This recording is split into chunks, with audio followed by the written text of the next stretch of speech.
Hello friends, before we begin this cold and muddy descent into medieval life, take a moment to do what no peasant could have imagined. Tap the like button, subscribe to this humble corner of YouTube, and leave a comment, perhaps whispering where you're watching from, or which country you'd rather be asleep in. Because tonight we travel backward, back to the frostbitten shacks of the poor, where the wolves howled louder than kings, and the roofs leaked wisdom one drip at a time.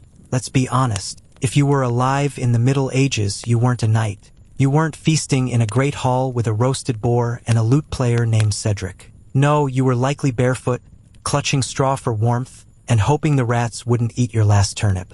You were, in all likelihood, a peasant. And winter was not a poem. It was a long, wet punishment doled out by nature and nobles alike. Let us slip into a peasant's world now, not with fanfare, but with the slow exhale of a draft beneath a crooked wooden door. Because nothing kills ambition faster than frostbite between the toes. The cottage was a structure only because someone declared it so. Wattle and daub walls, half-rotted thatch for a roof, a dirt floor mashed by bare heels and pig hooves. And the smell? A blend of wood smoke, mold, and unwashed hope. They shared the space with chickens, goats, and occasionally each other. Privacy was a concept for lords. Peasants had nothing to hide, except maybe a piece of stolen firewood. So how did they stay warm? Well, there were no fireplaces in most peasant homes. That would be too convenient. Instead, they built a small open hearth in the center of the room, and smoke would slowly leak up through a hole in the roof. Or just as often wouldn't. Eyes burned, lungs wheezed, but the smoke helped preserve the lungs from freezing shut. Small victories. As for heat retention, the most valuable insulator wasn't wool, or fur, or even layers of homespun linen. No, the secret weapon was the body itself, and as many bodies as possible. Families huddled together like a human casserole, wrapped in cloaks, stuffed with straw. Sometimes even sleeping in shifts, taking turns pressing against the warmth of the smoldering ashes. And if you were lucky, you had a pig. A warm, fat, surprisingly affectionate pig. Pigs didn't judge. They didn't talk about the failed barley harvest. They didn't complain when your feet were cold. They simply radiated heat, lay beside you, and dreamed pig dreams. Some peasants slept on hay, some on boards, and some just collapsed in the corner beside the livestock, content to make it through the night without dying of exposure. Clothes were never changed. You wore what you had, day and night, week after week, because changing meant removing warmth, and nothing, absolutely nothing, was worth that risk in February. Bathing was a summer fantasy. In winter, the grime was a second skin. Dirt insulated. Odor meant survival. And so the stench of medieval peasants was not a failure of hygiene. It was a practical decision made daily by everyone who wanted to live until spring. But there was something oddly beautiful in their shared suffering. A sort of quiet dignity in simply making it through one more night, curled beside your children, your goats, and that pig you refused to name because, well, you were going to eat it come Easter. Outside, the world howled with wind. Inside, people sang. Not always in tune, not always in joy, but singing helped keep the fear at bay. A lullaby for the hungry, the tired, and the frozen. A sound to remind them that they were still alive, still here, still holding on. So sleep now, listener. Sleep with the echoes of straw beneath you, and smoke above. Close your eyes, and let the cold wind howl beyond your window, as you float gently into dreams, not of castles but cottages, not of lords, but of those who endured them, the ones who knew winter, not as a season, but as a test. And so, under a roof that was often more suggestive than literal, our humble peasant tucked themselves deeper beneath scratchy wool and hopes of warmth. But sleep, as ever, did not come easily, not when your mattress was more straw than structure, and the family pig occasionally joined you to share body heat. Yes, the pig, a surprisingly valuable bedfellow in these frostbitten nights, warm, relatively still, and much quieter than your 7 children who had already commandeered the other corner of the bed. The medieval family bed wasn't a romantic idea. It was more of a survival trench. Children slept head to toe, sometimes in shifts depending on space. Parents, when not producing more children or coughing themselves awake with the winter's latest cough, tried to get whatever passed for rest. Privacy was a luxury nobody could afford. So you learned to sleep through snoring, tooth grinding, lice scratching, and yes, the occasional surprise urination from a younger sibling who still hadn't quite mastered chamber pot etiquette. If you were lucky, your home had a central hearth. If not, you might have huddled around a pit fire with a cautious eye. Homes went up in flames more often than you'd like to think. After all, straw, wood, and open flame are not what one would call a stable design trio. The fire might smolder through the night, its embers watched like precious treasure, as someone, usually the oldest child or the least sick adult, was assigned to keep it from dying out. No pressure. Speaking of fires, what did one actually burn? Good question. If you lived near a forest, maybe wood. But peasants rarely had free access to woodland. Forests were for the king and his deer, and woe to the peasant who dared to collect fallen branches. Poaching a stick could get you fined or worse. So, dung. Dried animal dung. Peat. Straw if you had extra. The smell of survival was pungent, earthy, and absolutely unforgettable. And then there was the clothing, or lack thereof. Peasants rarely owned more than 1 or 2 sets of clothing. So your sleeping attire was your day attire, or if you were careful, a slightly less filthy shirt you reserved for bedtime, though that often just meant it was only lightly crusted with the remnants of last week's turnip soup. Wool was king when you could get it. Linen was cooler, but ideal for summer months. Fur? For the wealthy, or scavenged from a particularly unfortunate animal, tanned by hand, and worn stiff and stinking. Nightcaps weren't just for cartoon characters. In fact, they were one of the most practical garments a medieval sleeper could own. Heat escapes from the head, and a good woolen cap might mean the difference between frostbitten ears and merely aching ones. Infants, elderly, the sick, all were swaddled as tightly as possible, looking less like people and more like vaguely annoyed root vegetables, bundled for a cold cellar. And while the nights were bitter, so too were the sounds of winter. The creaking of poorly joined timber, the whistle of wind through gaps in your thatch, the occasional groan of the family cow outside, reminding you that she too was freezing and perhaps considering vengeance. Some slept better with these noises, others simply didn't sleep at all. Now, if you're picturing all of this taking place in idyllic isolation, think again. Peasants lived in communities, huddled together in villages. Thatched roofs caught fire, and smoke traveled. Crying babies in one house could trigger a chorus of howling down the lane. Roosters were less morning alarms and more sadistic night gremlins, crowing whenever they pleased. Your neighbor's problems were, invariably, your problems. Illness traveled fast, rumors faster. And let us not forget the glory that was the communal latrine, or rather, the absence of one. On freezing nights, the chamber pot was both a blessing and a curse. It lived under the bed or near the door. It was used sparingly, out of desperation, and emptied at first light, sometimes by being thrown out the window with a cry of warning. And if there was no chamber pot, then it was off to the midden heap, a glorified term for a frozen dung pile. But the cold, you ask, how did they truly bear the cold? They endured. They layered, they huddled, they prayed, and when that failed, they shivered. Suffering was not a temporary inconvenience in winter. It was a season-long companion, worn like an extra coat. Children went to sleep with their hands tucked between their thighs. Adults massaged their feet until sensation returned. And when warmth came in the form of spring, it wasn't greeted with joy. It was greeted with relief, followed quickly by sneezing fits as moldy straw bedding finally gave up its secrets. Warmth was a memory, a goal, sometimes just a lie you told yourself as you drifted off into a half-sleep, dreaming of crackling hearths and feather beds that only existed in the castles of distant lords. But even dreams were cold. You woke up just as you fell asleep, stiff, sore, and possibly sharing a blanket with 3 other people and a goose that nobody remembered letting in. And in the darkness of that cottage, where your breath rose in fog and the wind clawed through every crack in the wall, you survived. Not because it was easy, but because there wasn't any other option. Survival wasn't dramatic. It was just quiet, unyielding persistence. And so the fire, that reluctant beast of warmth, continued its slow, flickering battle against the dampness that clung to the thatch above and the chill that seeped from the packed dirt below. In a medieval peasant's home, insulation was less a design feature and more an optimistic rumor. The wind found its way through every imperfectly woven wattle wall and every generous crack in the doorframe. Privacy was non-existent, and modesty was a luxury for the rich. Here, survival came first, followed closely by hoping the pigs wouldn't eat your winter grain while you slept. Speaking of pigs, let us not overlook the role of livestock in the great, icy drama of medieval winter survival. A cow was not just a milk machine, but a heater. A sheep, a living blanket. In many peasant homes, animals were brought indoors during the coldest months, not because peasants were particularly sentimental, but because animals gave off body heat and tended not to freeze to death if they were sharing the room with you.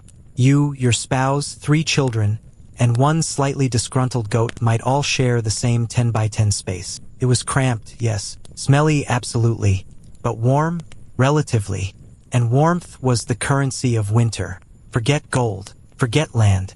The man who had dry socks in January was a king among men. Socks, though, were less sock and more foot wraps, strips of cloth tied in a vague approximation of shoe inserts. You wore them in your leather turnshoes, if you were lucky enough to own shoes that hadn't rotted from the previous year's mud.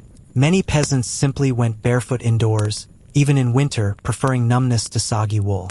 The fireplace did its best, but its heat didn't travel far. The further you were from it, the more likely you were to become a historical frostbite statistic. Blankets were rare, and thick ones rarer still.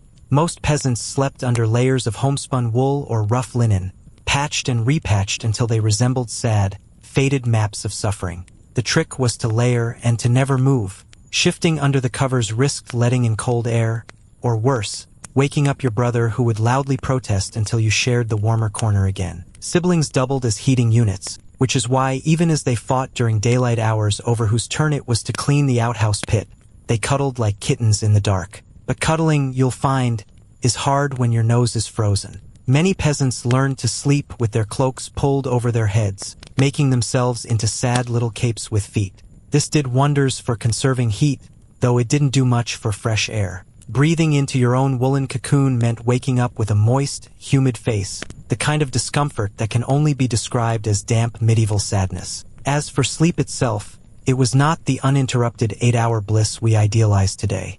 In fact, medieval peasants often slept in 2 chunks, first sleep and second sleep. Between these was an hour or 2 of wakefulness sometime in the middle of the night. During this time, people might stoke the fire, pray, check on the livestock, or talk softly with one another. This was considered normal. Some even got up and did chores, proving that insomnia had not yet been pathologized into a modern medical condition, but was instead just another chance to restir the stew pot.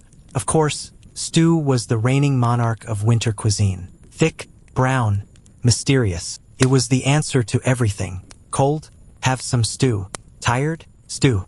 Depressed by the lack of sunlight and the smell of goat sweat in your sleeping quarters? Stew. Made from whatever was left. Onions, beans, scraps of meat, and a generous helping of whatever was hanging from the rafters. This included dried herbs, questionable turnips, and sometimes a bit of rat if the rat was too slow. The stew pot rarely left the fire. It just simmered endlessly, an eternal soup of culinary despair and sustenance.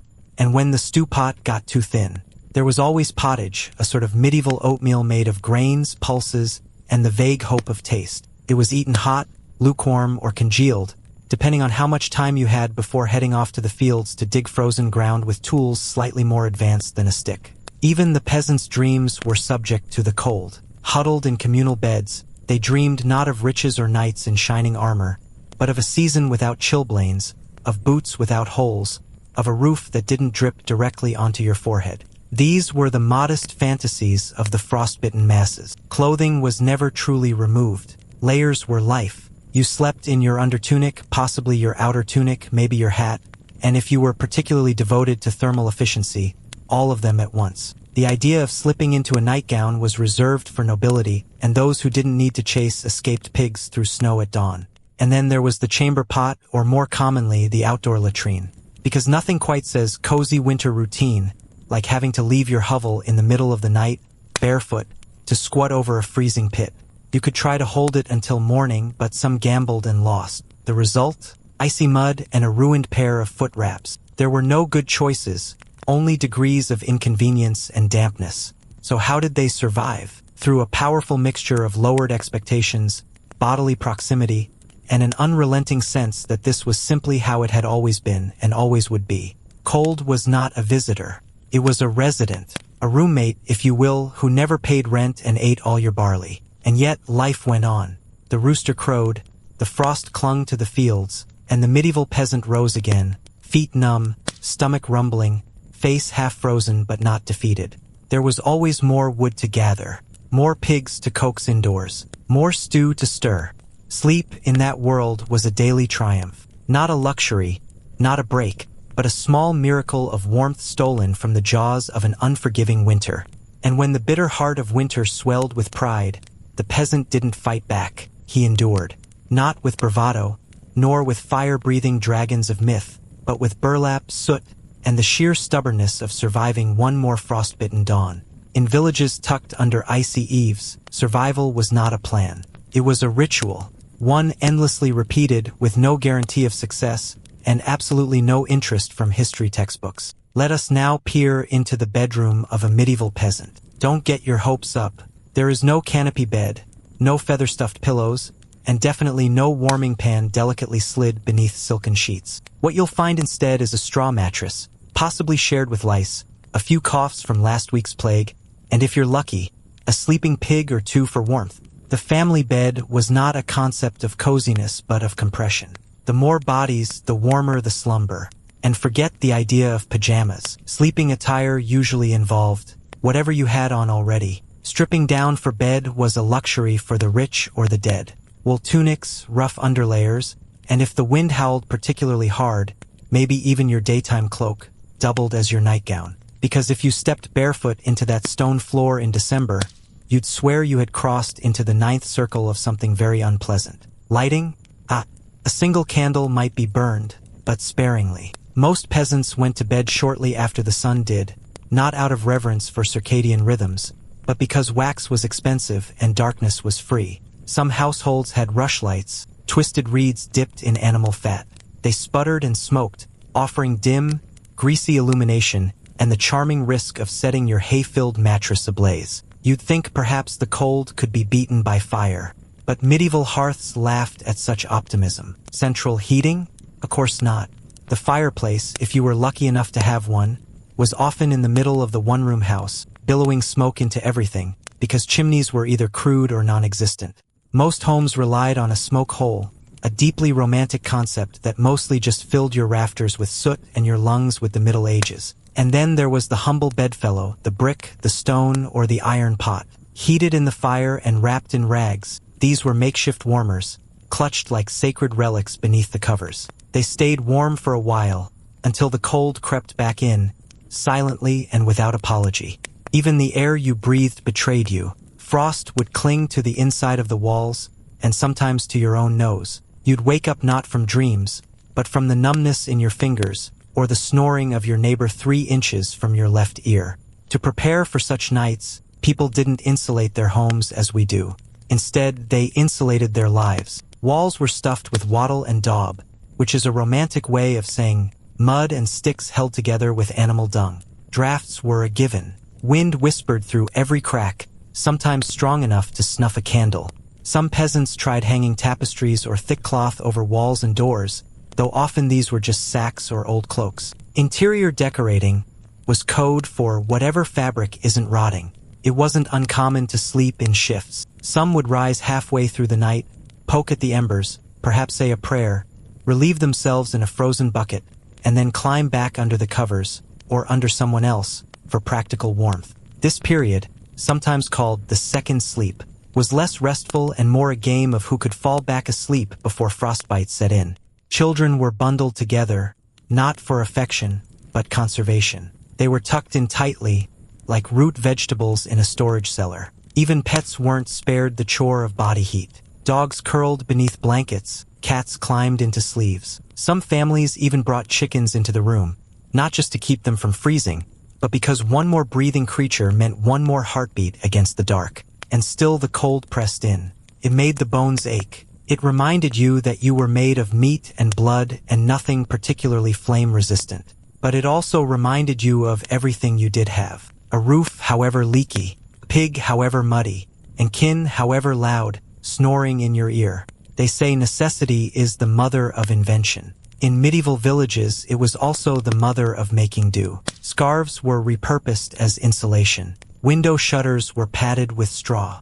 Bed frames, if they existed, were dragged closer to hearths. And when nothing else worked, you huddled tighter and hoped morning came soon.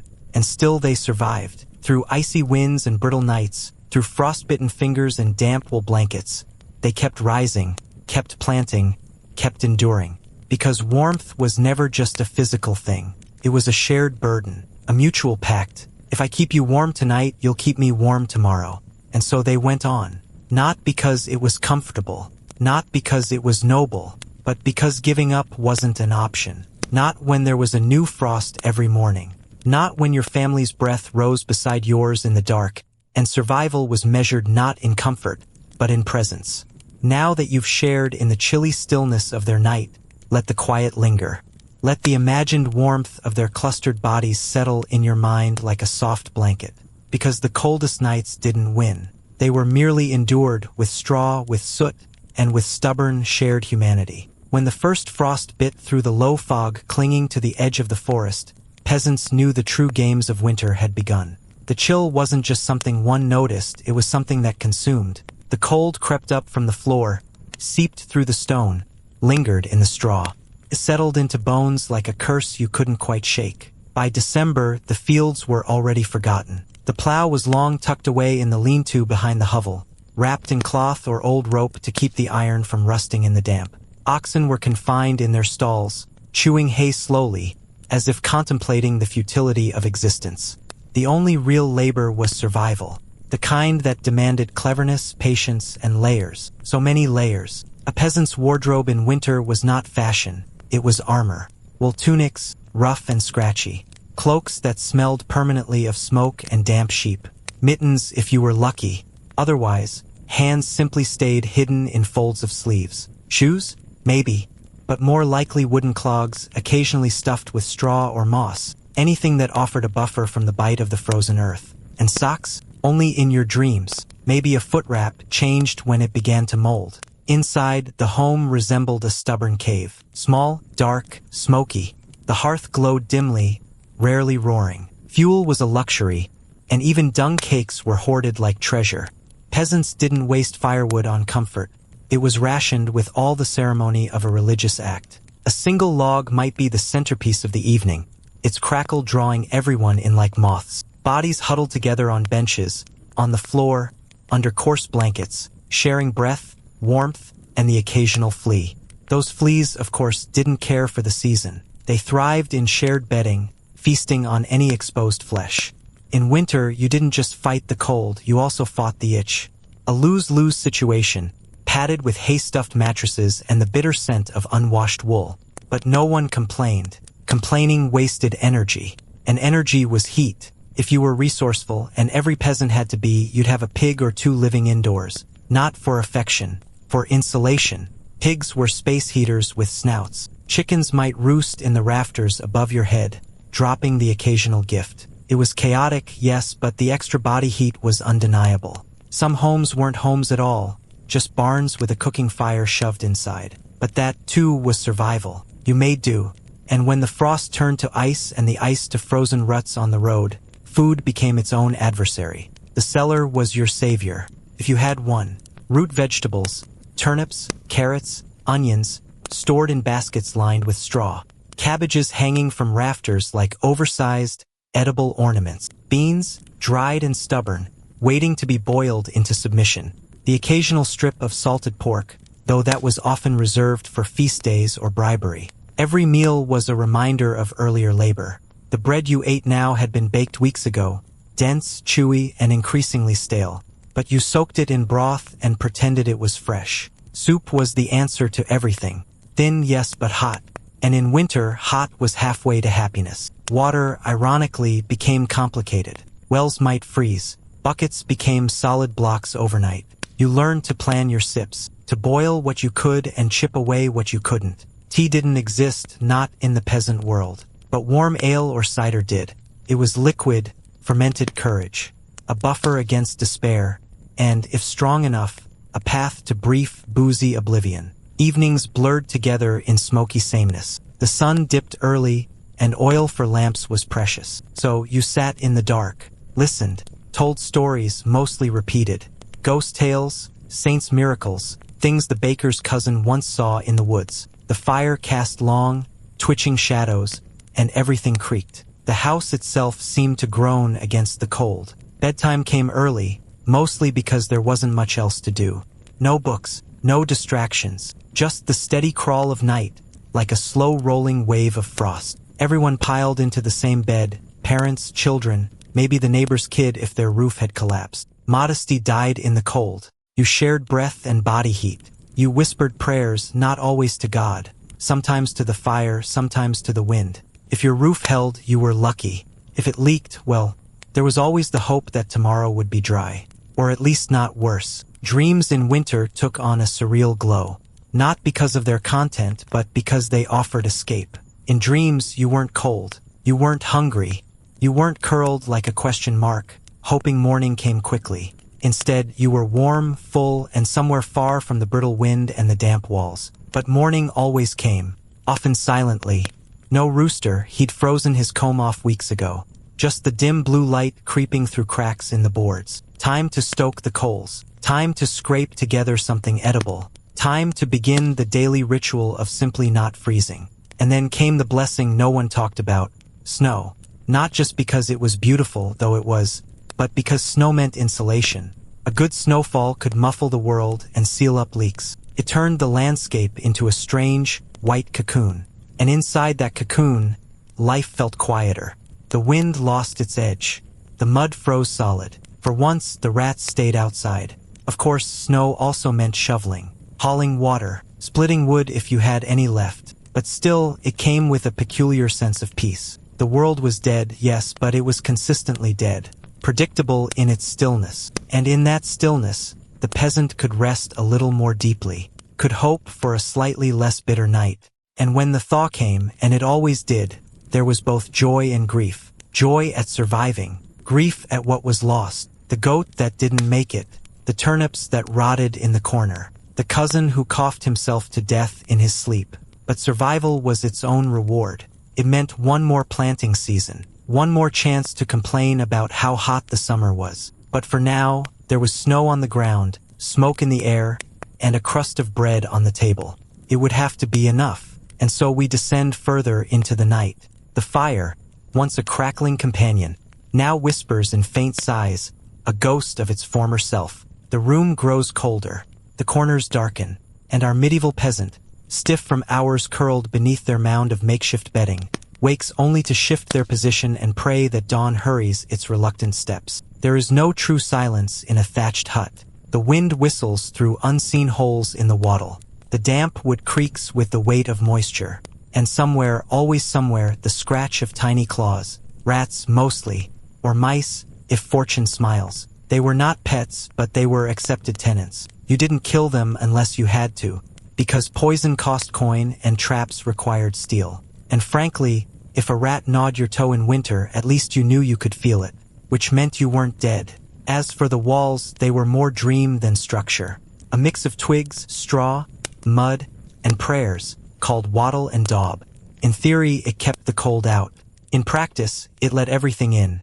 Cold, bugs, gossip, the neighbor's sneeze, and all manner of drafts. You could hang a tapestry to stop the worst of it, but you didn't own one, unless a traveling monk dropped dead and you inherited his robe. The wind, when it blew from the east, had a certain cruelty to it. It sliced through gaps in the door like it had a vendetta against your joints. You could plug the holes with moss or old cloth, but that cloth had to come from somewhere, and usually that somewhere was your own shirt. Boiled leather was a marvel, though. Used for armor, yes, but also for stiff door coverings, rough shoes, and even makeshift pillows. It crunched when you moved and smelled faintly of old stew. But it blocked the wind, mostly. And if your hut had no door at all, a heavy flap of boiled leather was better than nothing. If you were lucky, it had a rock to weigh it down. If you were poor, you were the rock. Then there were the beasts of the barn. Sometimes, when it got too cold, when your breath froze inside the room or your fingers turned bone white, you abandoned your own bed and huddled in the stables. Not for fun, not for company, but because the heat of a cow was warmer than prayer. Chickens provided no comfort. Goats smelled too strong. But cows, well, they were radiators with hooves. They didn't ask questions. They didn't mind if you pressed your spine to their side and borrowed the steam of their breath to defrost your face. Of course, sleeping in the barn meant you risked fleas, lice, and the judgmental stare of a rooster. But you had already made peace with the insects. You carried them in your clothes, in your hair, and sometimes in your eyebrows. They were not enemies. They were neighbors. Some nights you'd try to insulate the house. Straw piled around the base of the hut. Old cloaks nailed across the cracks. Even a mixture of dung and clay smeared along the lower walls to keep out the chill. Yes, poop insulation. It's not glamorous, but it's historical. And in winter, dignity dies before the toes do. And what of sleep itself? Came in fits, broken into two parts, first sleep and second sleep. In between, you might rise, not to check your smartphone, but to stoke the coals or whisper a prayer or, if desperation clawed deep, to weep softly into the dark. Not out of sorrow necessarily, just from the sheer ache of cold in the bones. A child might snore beside you, partner might grumble, but often, there was no sound at all except for your own teeth clicking like castanets. You curled into yourself like a frightened hedgehog, searching for a patch of warmth that no longer existed. You told your limbs to stop shivering, but they disobeyed. And then, a miracle, the rooster. Its cry was not charming. It did not herald joy, but it meant the night had ended. You had survived again. You sat up slowly, your joints crunching like frost-covered branches. You looked down at your hands, red, raw, and stubbornly yours. You moved your toes and thanked whatever force ruled the sky that they still obeyed. The sun didn't rise so much as leak into the world. A gray smudge on a darker canvas. But it was enough. Another night behind you. Another day ahead. And maybe, if you were lucky, a hot stone left from the fire to press against your chest while you braved the morning. The wind, now bored with torment, moved on to the next hut. And you, a speck of stubborn humanity, stood up in a house made of twigs and hope. And with that, the world began again. And so, another night pressed its frostbitten fingers against the thatched walls of the peasant's home, and the eternal struggle to stay warm continued, without complaint, without change, and certainly without insulation. There were no heated blankets, no electric radiators humming gently in the background. Instead, there were dogs. Yes, actual live, hairy, flea-ridden dogs. Not as pets, of course. These were working animals with jobs to do and minimal concern for human boundaries. But in winter, both dog and man shared a silent agreement, proximity over pride. The phrase three-dog night didn't come from nowhere. It was a rating scale for coldness. One dog, not so bad. Two dogs, quite chilly. Three dogs? You're probably not waking up with all your toes. Families would sleep huddled together like nesting dolls, bodies packed tight on straw-stuffed mattresses or bare wooden planks, with children tucked between adults like organic insulation. Privacy was not a medieval luxury. Neither was airflow. And the concept of personal space? That was still centuries from being invented. If there was any space left in the bed, the chickens might claim it. Or a goat. Or a particularly bold piglet. Animals weren't just a source of heat. They were also a burglar alarm, a source of midnight snacks, eggs, not ham, and occasionally, a pillow.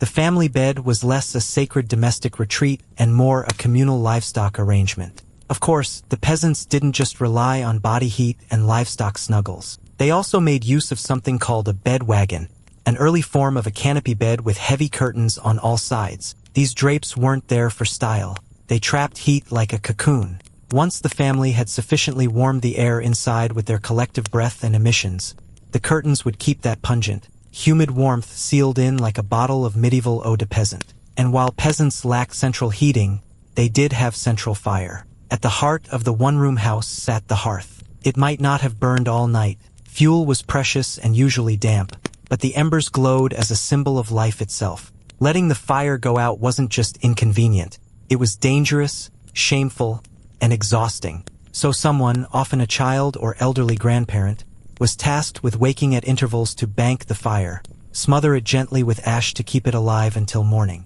A job that required no reward but demanded failure be avoided at all cost. As for the actual materials they wore to bed, fashion was not the point. Nightwear wasn't really a category. Most peasants slept in the same clothes they worked in, and worked in the same clothes they were born into, figuratively speaking. linen undershirts, woolen outer tunics, perhaps a second pair of hose if they were lucky or had fewer siblings. Layers were piled on until one resembled a sentient laundry basket. Buttons and ties made undressing cumbersome, and disrobing meant exposing one's flesh to the sharp bite of cold air. So they simply didn't. And let us not forget about the head, the most valuable body part in the fight against frost. The medieval peasant often went to bed in a coif, a tightly tied linen cap, or in colder months, a woolen hood that wrapped all the way down to the shoulders. Infants, naturally bald and vulnerable, were swaddled like sacks of grain, their heads covered with an extra cloth or even an old sock if necessary. But if you think peasants lay peacefully listening to the crackle of firewood and the soft sighs of sleeping kin, think again. Nights were noisy. Between the chorus of snoring from both humans and livestock, the creak of settling wood, the occasional thud of falling roof thatch, and the nightly howling of wolves or thieves, true silence was rare. And so were dreams, at least the comforting kind. For many, the coldest nights also brought with them something far more disturbing, night terrors, that we now think might have been symptoms of ergot poisoning, that delightful fungus that grew on damp rye and caused hallucinations, muscle spasms, and the occasional village-wide witch panic. Or perhaps the peasants' dreams were haunted simply by hunger and hardship, woven into the fabric of their sleep like yet another itchy wool blanket. Still, survival was the point, not comfort, not restfulness, certainly not REM cycles. Peasants weren't trying to feel refreshed, they were trying to not freeze solid. And on that front, they were often remarkably successful. Their bodies adapted. Their spirits, somewhat unwillingly, followed suit. A deep numbness settled in, the kind only centuries of repetition can cultivate. Morning would come eventually, as it always did, and with it, a new set of small tragedies. Ice in the water bucket, frost on the inside of the windows if you even had windows, a frozen chamber pot that required a cautious game of don't touch the rim, a few chickens dead of cold, a finger or two that didn't tingle like it should. But for all that, the routine held. The peasant life was one of ritual and repetition, of patching, mending, repurposing, and enduring. The nights were long, but the resilience was longer. And the world outside, equally indifferent. The stars blinked coldly overhead. The wind slid its long fingers under doors and through cracks. And somewhere in the distance, a nobleman snored beneath a dozen firs, unaware that the peasant down the hill had made it through another night using nothing but a goat, a fire, and the power of relentless, exhausted determination. And so the frost lingered, but the peasants, ever stubborn, continued their slow ballet with the elements. Less of a dance, more of a survival shuffle, really. There were no winter vacations or holiday feasts unless you counted licking the last of the onion broth off a wooden spoon. But what kept them going, besides pure necessity, was the timeless tradition of superstition. Because when the harvest fails, the roof leaks, and your cow gives up on life, surely it must be the elves, demons, or that old woman who stared at your sheep too long last Thursday. Enter the charms, amulets, and home-brewed incantations of winter folklore. Medieval peasants didn't have Netflix or hot chocolate, but they did have bundles of herbs tied above their beds, words whispered to the wind, and iron nails hammered into doorframes, not for carpentry, but to keep out the spirits of the cold. Protection from frostbite? No. Protection from frost demons? Definitely. The cold, you see, wasn't just physical. It was spiritual. A biting presence that could creep into your bones if you forgot to turn your shoes upside down at night or failed to hang a dead crow above your threshold.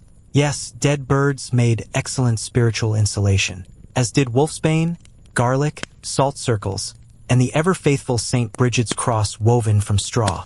These weren't just religious symbols, they were low-budget security systems. And for those with slightly better access to scribes or traveling friars, there were charms written on slips of parchment, rolled tightly and worn in pouches around the neck. Think of them as early wearable tech, except instead of tracking steps, they kept your soul from being stolen by shadowy winter entities. You might scoff, warm as you are, but if your roof is made of straw and something hoots in the night, suddenly even the silliest rhyme feels like armor. Meanwhile, the peasant's interaction with actual medicine was, well, medieval. In winter, when joints ached and fevers rose, the options were limited to what the earth could provide and what the church would allow.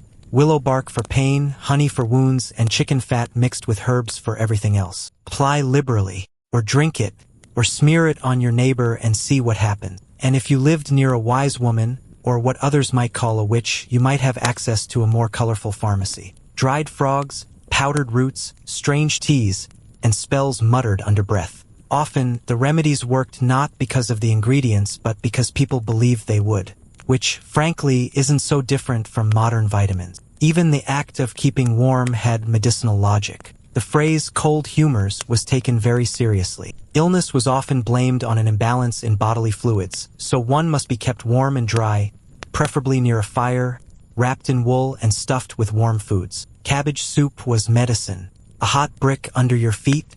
Pure genius. Speaking of genius, one of the more effective medieval technologies for heat retention was the curtain bed. Not the fancy canopied ones of nobility, no, this was a peasant's hack. Rough cloth or linen, hung from a makeshift frame around a bed stuffed with straw or old clothes. It trapped body heat and kept the wind from crawling over your sleeping face like a curious ghost. Simple, clever, and only slightly flammable. But nothing matched the brilliance of communal sleeping. Entire families, parents, children, and often livestock, crammed into one bed or shared space. It wasn't cozy so much as crowded, but in that crowd was warmth, and in that warmth a small mercy. The chickens tucked beneath the bed weren't just there for noise. They were living hand warmers. The dog? Better than any medieval blanket. The baby? Well, if it cried, at least you knew it hadn't frozen. And let us not forget the medieval peasant's greatest luxury, time. Long winter nights, often stretching over 15 hours, provided endless stretches of nothing. No chores in the fields, no harvests to reap.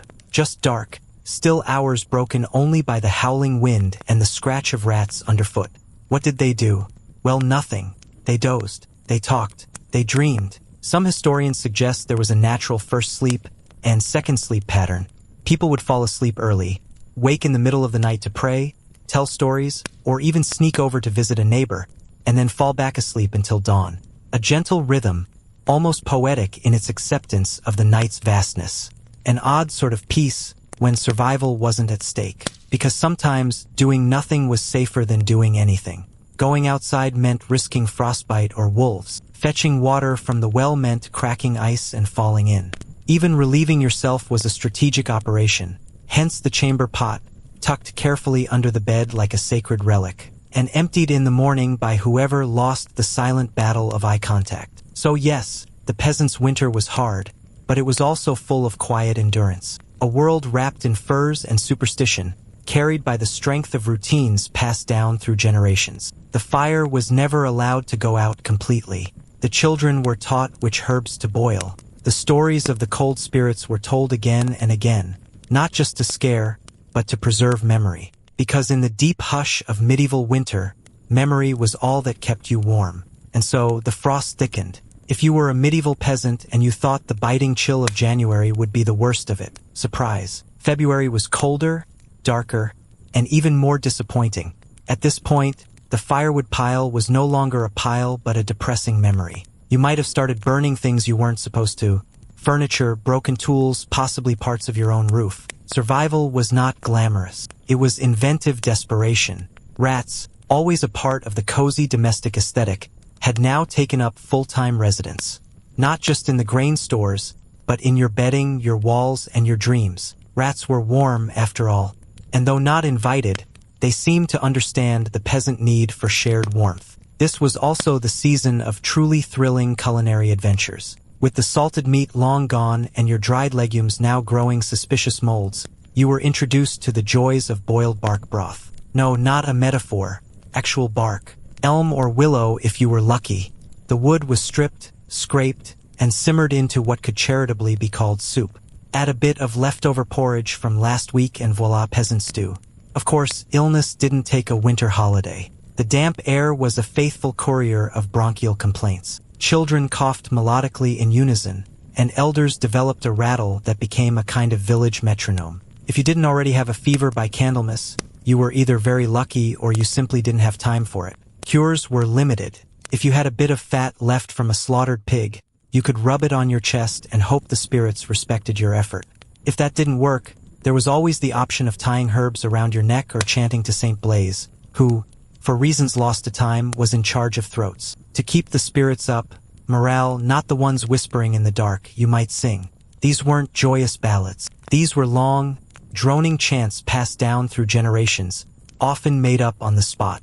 Lyrics included such hits as, "Oh, the wind is at my door again," and "I hope that's not a wolf." Everyone knew the words, or at least everyone mumbled together convincingly. And then there was the night air. To open the door after sundown in February was to invite the abyss in for supper. It slapped you instantly, a slap of cold so deep it questioned your life decisions. And yet, sometimes you had to go out, to relieve yourself, to check on a freezing animal, or to run after a loose child who believed snow was edible joy. The toilet situation, if you could call it that, was a wooden plank balanced above a pit, often visited by the wind. Some peasants had chamber pots, most didn't, and since the pot had to be emptied somewhere, often that somewhere was just a few steps from where you'd eventually draw your well water. Hygiene was theoretical, but you didn't complain. You just developed an immunity forged by generations of bacterial exposure and denial. As for intimacy during these cold months, yes, it happened. Not just as an act of love, but as another attempt at warmth. Skin to skin was a strategy, not a scandal. Privacy was impossible anyway, and no one cared.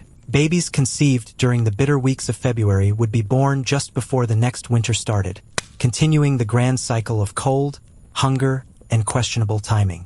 The parish bell tolled faintly in the distance, a kind reminder that even in the cold, God was watching. Not helping, but definitely watching. You might shuffle to the chapel, more for the communal heat than the sermon. In fact, the entire congregation seemed more focused on body heat than redemption. And if Lent was approaching, which it often did while it was still freezing, you were now not only hungry, but religiously obligated to stay that way. Butter, eggs, and meat were banned.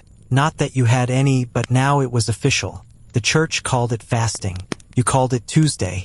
You dreamed often in winter, not of summer or warmth, but of bread. Real bread.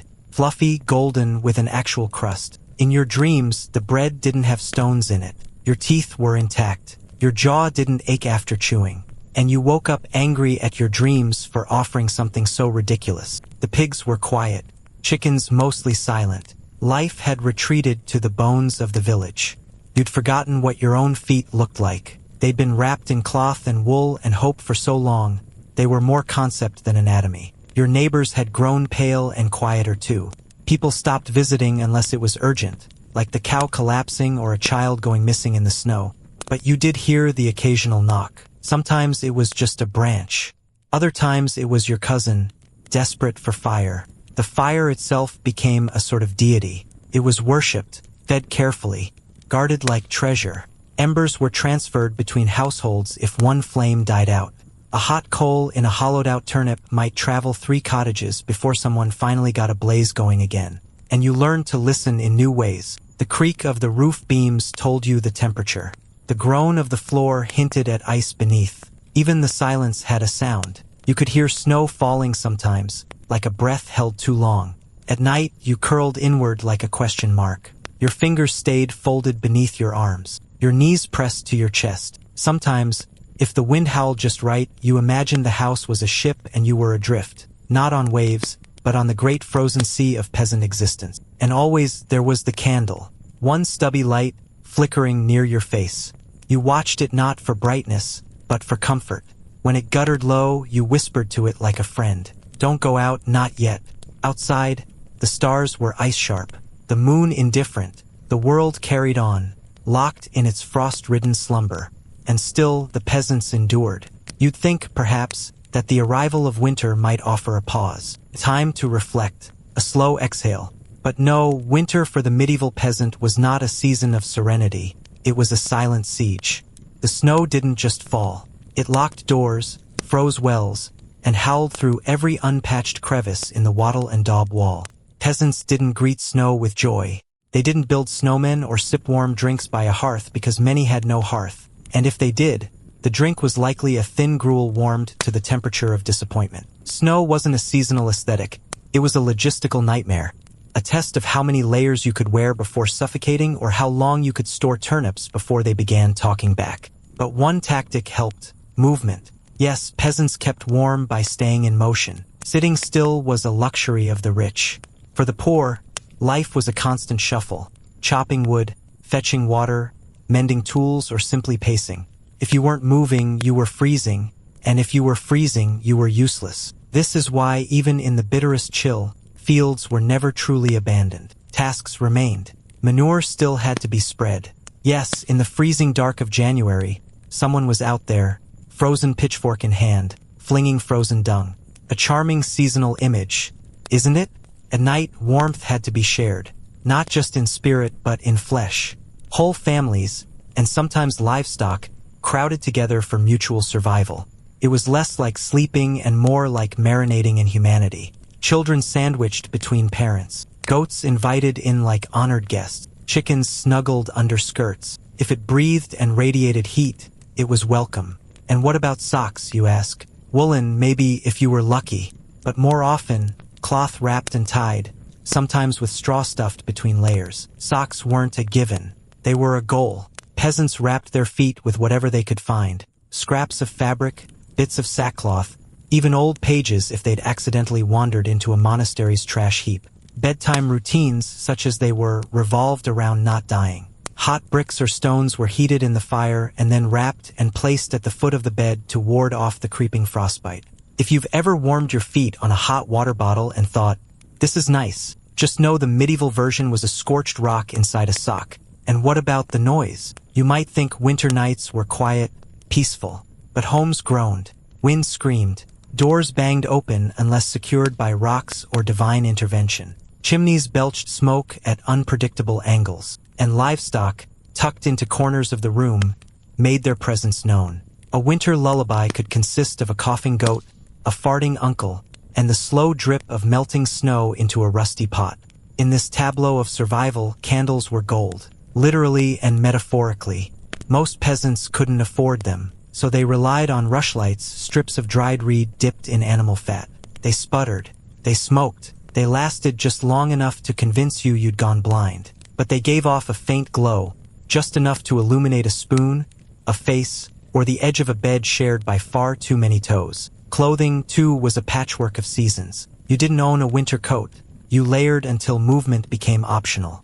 Tunics over tunics, shawls over cloaks, hats under hoods. If you dropped something, you had a decision to make: bend down and retrieve it, or accept its loss to the gods of frost and back pain. It's also worth noting that food during this time did not lift the spirits. Cold cabbage, root vegetables so fibrous they might as well be logs, porridge that resembled wall paste and tasted like revenge. Peasants survived not on meals, but on the stubborn belief that something better might exist in the next season. Sometimes, to save fuel, cooking was communal. A large pot might be shared between neighbors. Everyone contributed something, which is to say, whatever hadn't spoiled yet. This medieval stone soup scenario usually resulted in something edible, though not memorable, unless someone forgot to clean the turnip. Drinking was encouraged, not for celebration but for survival. Weak ale warmed the belly. Herbal infusions, if herbs could be found, offered a placebo's comfort. Mead was a rare treat, and usually reserved for feasts or bribes. For most, winter drink was whatever you could keep from freezing solid. Windows, rare. Glass was a fantasy. Oiled parchment or animal bladder was stretched across small holes for light. These didn't just keep out the cold. They trapped it, preserved it, and shared it lovingly with every member of the household. And still, amidst all of this, people managed to find routine. Someone told a story. Someone sang a song. Someone grumbled about a neighbor. Small joys survived alongside frostbite and smoke inhalation. In the dark corners of medieval huts, someone carved wood by firelight. Someone whispered to a child. Someone dreamt, not of palm trees or palaces, but of a time when spring might return and with it, the sound of unfrozen rivers and unshivering cows. Because that was the secret. Survival wasn't just about warmth. It was about stubbornness, ritual, and the knowledge that even the longest winter must end. And so, layer by layer, grumble by grumble, the peasant huddled down, bones aching, hands cracked, but breath still visible in the air. And outside, snow continued to fall, not caring in the slightest. And so, the fire has been banked, the blankets have been pulled tighter, and the animals outside have settled into the hush of midnight. But sleep in a medieval peasant village was never truly uninterrupted. It was often a broken affair, shaped by seasonal rhythms and necessity. You see, before the industrial clock demanded we sleep in one long 8-hour block, peasants often embraced a segmented slumber. They called it first sleep and second sleep, though the terms themselves were rarely written down, just felt, lived, and passed down in rhythm with the cold. Between those two stretches of rest came a mysterious interval, a window of quiet wakefulness, not long, perhaps an hour or two, but long enough to rise, stoke the fire, tend to a child, pray, or visit a neighbor. In winter especially, it was not unusual to hear soft footsteps in the snow between houses, a muffled knock, a whispered greeting. One might trade a story, share some leftover ale, or perhaps, under the cover of darkness, seek comfort in a neighbor's bed. The night was not only for sleep, it was for dreams both conscious and unconscious. Meanwhile, the mill down the path would sometimes rumble to life. Grain doesn't grind itself, and time, even the dark hours, was a resource never to be wasted. Water mills, turned by icy streams, might creak and churn into the blackness, watched over by a solitary miller wrapped in sheepskin, his breath rising in ghostly puffs. He was not just grinding flour, he was anchoring the night with his turning wheel. Peasants relied on that flour like they relied on breath. Bread was not a luxury, it was survival. Coarse, dense, sour, and often barely risen, it was the cornerstone of every cold weather meal. When winter stores ran thin, bread was stretched with pea flour, acorns, or even tree bark. Yes, tree bark, ground finely, mixed with grain, and baked into loaves that were less nourishing than symbolic, a stubborn declaration that they were not yet defeated by the cold. Children often gnawed on crusts like hard candy. Men took chunks of bread into the forest while gathering wood or out into frozen fields where little else could be eaten by hand. Bread never left their side, and the miller, that solitary figure in the dark, was among the most critical people in the village, part magician, part machine operator, part gossip broker. He knew who had grain to spare and who did not. And then there were the dreams, the strange, symbolic dreams that came more vivid in winter. Cold sleep, interrupted and strange, gave rise to visions. Some believed the devil walked the snowy roads. Others dreamed of warm fields, or of dead loved ones sitting at the edge of their bed, offering advice or asking forgiveness. There were dreams of milk cows speaking in Latin, of saints standing barefoot in the snow, of bread that never went stale. And no one questioned these dreams. They were part of life, part of surviving winter. When second sleep finally arrived, it often came gently. No alarms, no schedules, just a slow return to stillness, wrapped in hay, cloth, or the warmth of a neighbor. The wind would tap at the walls again, and maybe the moon would shift across the slats in the roof. But there was comfort in this repetition. Cold nights came with their own rhythm, a rhythm of waking and sleeping, of grain and bread, of dreams and firelight. And though the idea of being fully awake at 2 a.m. might horrify a modern audience clutching melatonin gummies, for the medieval peasant, this interval was just part of the night's language. The body rose and rested like the tides, and as long as the fire still glowed, and the mill still turned, and the dreams still wandered like shadows between waking, everything was as it should be. Now drift with them if you can, with your bones warmed by the memory of stone ovens and thick loaves, with your mind adrift in the space between sleep and not. There's more night ahead, and more strange comforts to come. And so we return to the flickering fire, now grown feeble in the hearth, as another bitter night crept across the village fields. At this point in our medieval misery, we must now consider the fascinating invention of insulation. Not the kind found in modern attics. No fiberglass, no wool-batted panels. The peasants' insulation came in the form of livestock. Yes, warmth by livestock. The goat, the pig, the occasional sheep, not merely providers of milk, meat, and manure, but nighttime space heaters with hooves. Medieval peasants often shared sleeping quarters with their animals, not out of love, nor for bedtime cuddles, but because the combined body heat of man and beast could stave off frostbite just a few precious degrees longer. If you've ever thought your roommate snores too loudly, try sharing a one-room hovel with 3 chickens, a donkey, and a flatulent cow. Still, in the dead of winter, a living furnace was better than none. To keep warm, peasants layered everything, wool over linen, linen over skin, and sometimes even moss and hay between garments. Not because it was fashionable, No one was aiming for a winter runway in Paris. It was simply survival. If something had fibers, it was probably worn. Sacks, cloaks, repurposed grain bags, if you could tie it to your body and it added insulation, it was fair game. The best outfits were often accidental. Shoes? Don't be silly. Shoes were a luxury.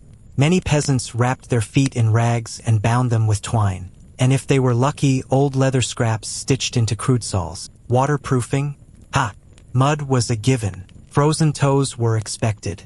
If you made it through winter with 10 functioning digits, you were practically royalty. Houses, meanwhile, were not much better than the outdoors. Wattle and daub walls cracked in the wind. Roofs of thatch leaked. The best you could hope for was a thick straw mattress, a warm body beside you, and a hope that nothing crawled into your ear overnight.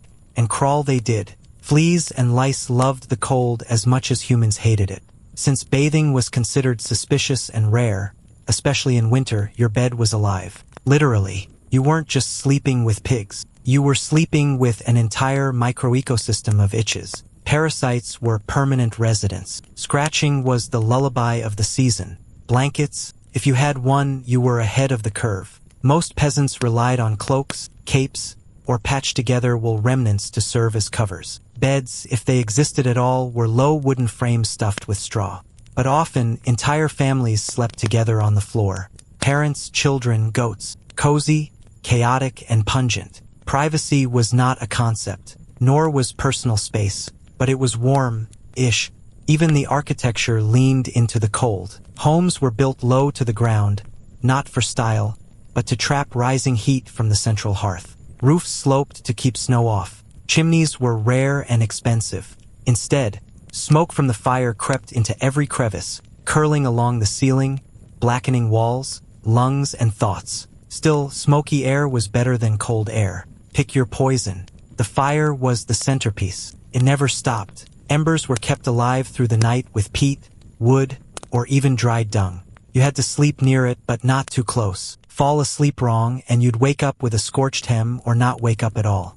Many homes burned down from stray sparks, and yet, fire remained the only luxury that mattered. As dawn approached, another ritual began, the dreaded cold morning. The first to rise was often the youngest or least important. They would stumble through the frostbitten air to rekindle the fire, sometimes using their own breath and hope as kindling. Starting a fire wasn't just a convenience, it was a battle. Damp wood, frozen fingers, uncooperative embers. No one had invented the match.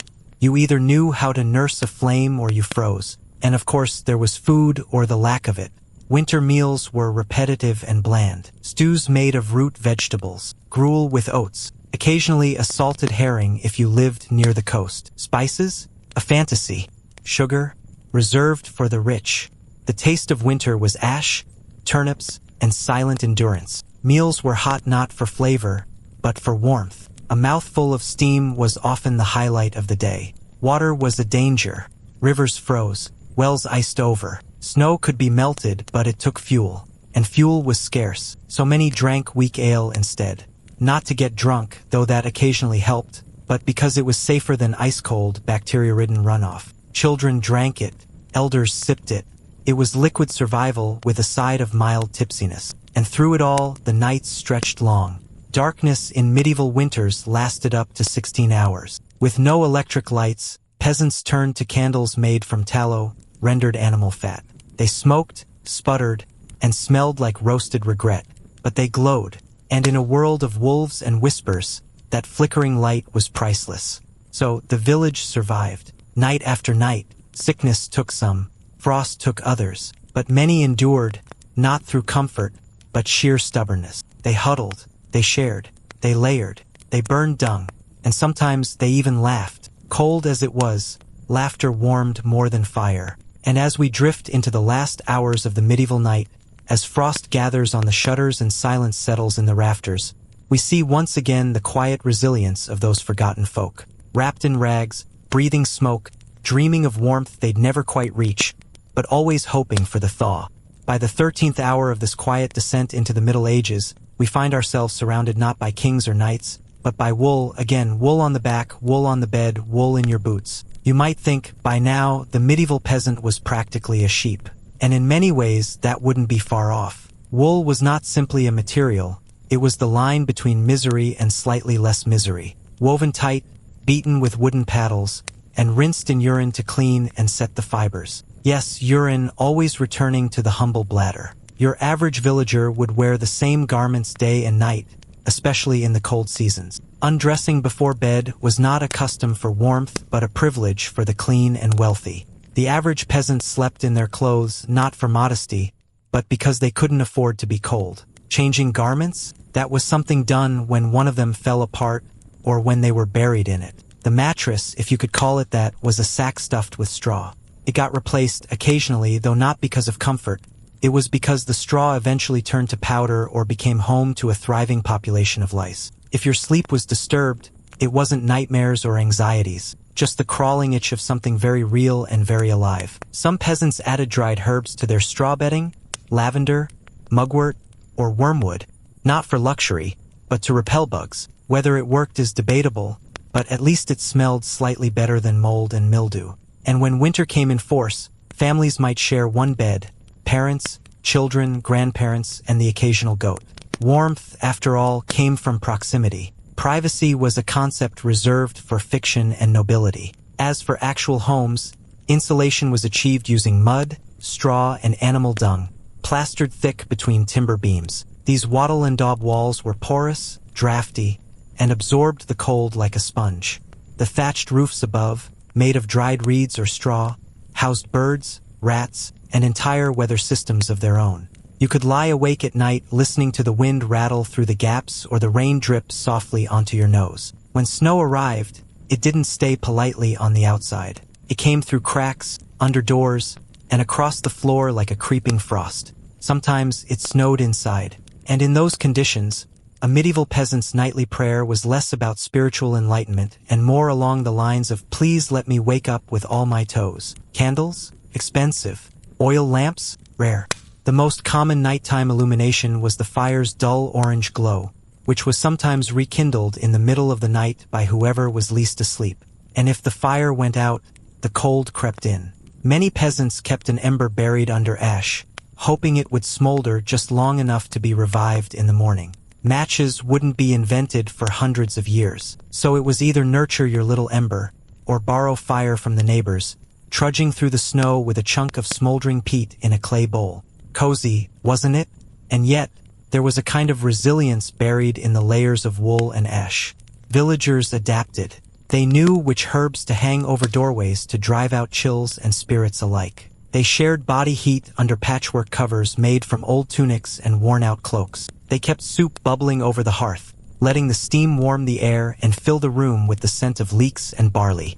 And in those flickering fire-lit evenings, they sang, softly, sometimes just humming, lullabies carried through the centuries in dialects half lost to time. In these cottages, sleep was not a luxury. It was survival. It was repair. It was a few hours' escape from the blisters, the toil, and the aching cold that gnawed at their extremities. And still, they found a way to rest, not because it was easy, but because it was necessary. Now let your eyes drift with theirs, across a cracked wooden beam overhead. Let the last of the coals whisper beneath the hearth. Let the wind pass over your straw pillow, and imagine a night with no lights, no clocks, and no rush to rise. Only the soft, slow rhythm of breath shared between bodies pressed close for warmth. Let us remain here, not as guests, but as ghosts drifting through forgotten winters, beneath a roof patched with reeds, beside a fire barely breathing. And so, when the world outside had frozen to a hush, the peasants did what peasants have always done best, adapt with sighs and shrugs, and a kind of weary brilliance born of necessity. Their resilience wasn't the poetic kind, no gallant standoffs or legendary victories. It was the type forged quietly, through frostbite, backaches, and bitter mornings. And when all else failed, they turned to the thing that had never failed them before, soup. But not just any soup. No, this was medieval peasant soup, and it was a genre unto itself. A liquid quilt of whatever could be foraged, borrowed, begged, or wrung out of the land. Imagine a broth of turnip skins, cabbage cores, yesterday's barley, and a suspicious bone that had already lived 3 lives. Add a sprinkle of stale herbs, if available, and maybe, if the stars aligned and someone's hen had a generous morning, the golden surprise of an egg dropped into the pot like a gift from the gods. They called it pottage, and it was never quite the same twice. Pottage simmered endlessly over the fire, evolving like a sluggish, bubbling creature. You could keep adding things to it, stirring in new flavors as days went on, while scraping out what looked too gray or too chewy. It was a meal that never ended. The medieval version of leftovers, but warmer and somehow comforting in its predictability. You weren't eating to impress anyone, you were eating to live another day. And while the soup gurgled in its eternal cycle, there was another unsung hero of winter survival, ale, or more accurately, small beer. This wasn't the stuff that got you dancing on tables. It was barely intoxicating, more of a malty oatmeal water brewed weak enough to keep you upright and hydrated. Water wasn't always safe to drink, so even toddlers sipped beer with breakfast. It wasn't glamorous, but it was warm and safe. Two adjectives that carried far more weight when your well might be frozen and your neighbor's water source had a dead sheep in it. Now, you might think evenings were a bit more restful, tucked beside the hearth, sipping soup and ale. But if you lived in a one-room cottage packed with humans, animals, and the spirit of mild discomfort, rest was more theory than reality. The chickens might flap around in a midnight panic. The piglet might decide your toes looked chewable. Someone always snored, loudly, and always the wind found a way in, under the door, through the roof thatch, around the window slits that barely kept out the moon. But if the nights were hard, the mornings were cruel. No central heating, no electric blanket, just the stubborn cold of stone walls and a fresh layer of frost on the inside of your home.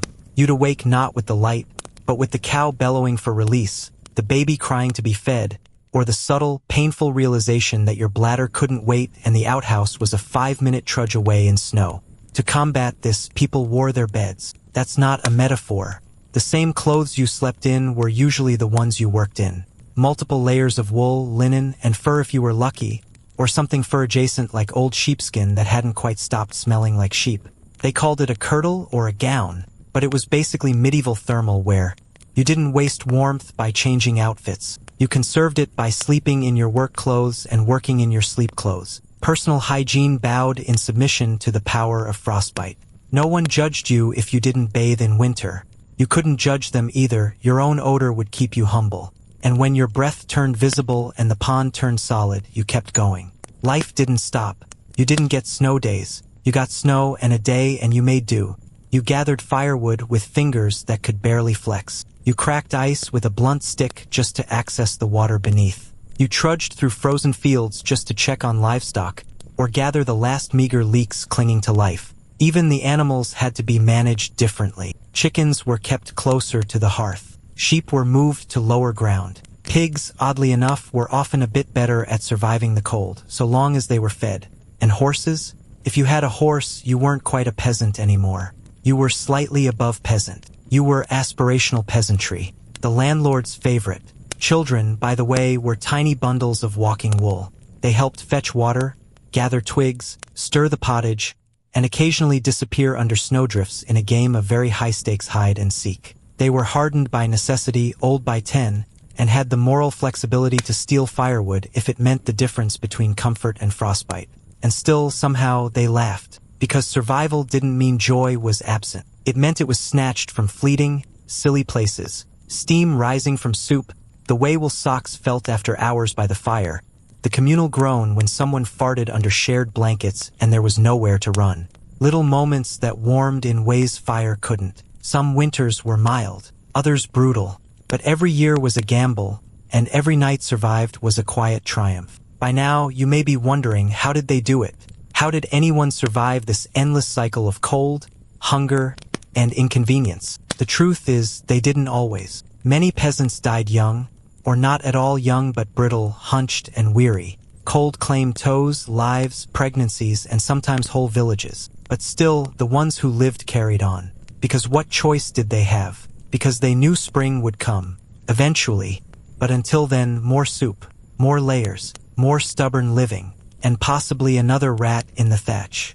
Now, shall we wander even deeper into their frostbitten lives? There was no central heating, no radiant floors, no quietly humming boiler, no knob you could turn to shift the temperature from chilly to comfortable.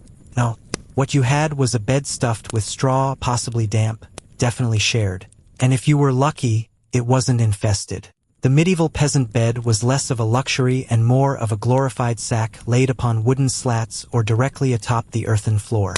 Sometimes the straw was replaced with chaff or old rushes. These were not changed frequently because why would you, when changing the bedding meant gathering a whole new pile from the field? And then there was the smoke from the fire, because even if the hearth was your one and only source of heat, it was also your most consistent supplier of indoor smoke. Chimneys were, for a long time, a novelty, and peasants rarely had one. Instead, the smoke rose up into the rafters or just hovered in the one-room hut, offering a slow cough to everyone within. It blackened the thatch, cured the meat, and gave you a raspy voice that probably made you sound older and wiser than you actually were. To sleep in such conditions meant finding warmth wherever you could. That's where animals came in again, not just as dinner insurance but as body heaters. Chickens, goats, sometimes even a small cow might be kept close for warmth. Not as pets, mind you. No one was naming their goat Snuffles, but you might still be grateful for the way her body heat radiated through the cold night. And if you had children, congratulations, you were now part of one of the most time-honored peasant traditions, communal sleeping. One bed, multiple generations, a symphony of snoring, shifting, and sleep talkers all crammed in like jigsaw pieces. And of course, if you were married, there was the added dimension of staying warm together, though romance was generally optional. Sometimes body heat was just body heat. The notion of privacy, so modern, so precious, didn't exist in these spaces. You changed clothes where you slept. You gave birth in the same room you cooked turnips. You died there too. The fire you stoked to bake your daily bread was the same fire that kept your frostbitten toes from falling off during the night. It was a house, a barn, a nursery, and a hospice, wrapped into one smoke-filled, straw-strewn room. But what of those nights when even the fire could not fight the frost? When the wind howled and the snow piled high against the door, and the very air seemed to crackle with ice? You improvised. You doubled your tunics. You covered yourself with cloaks. You stuffed hay into your boots and prayed that your meager roof wouldn't collapse under the weight of winter. You did not sleep well. Not really, because medieval sleep was never meant to be a luxury. It was a necessity you grabbed between chores, or after prayer, or whenever the fire still burned low enough that you might rest beside it without freezing. The quality of that sleep varied. Some say peasants slept in two phases, first sleep and second sleep, with a waking period in between.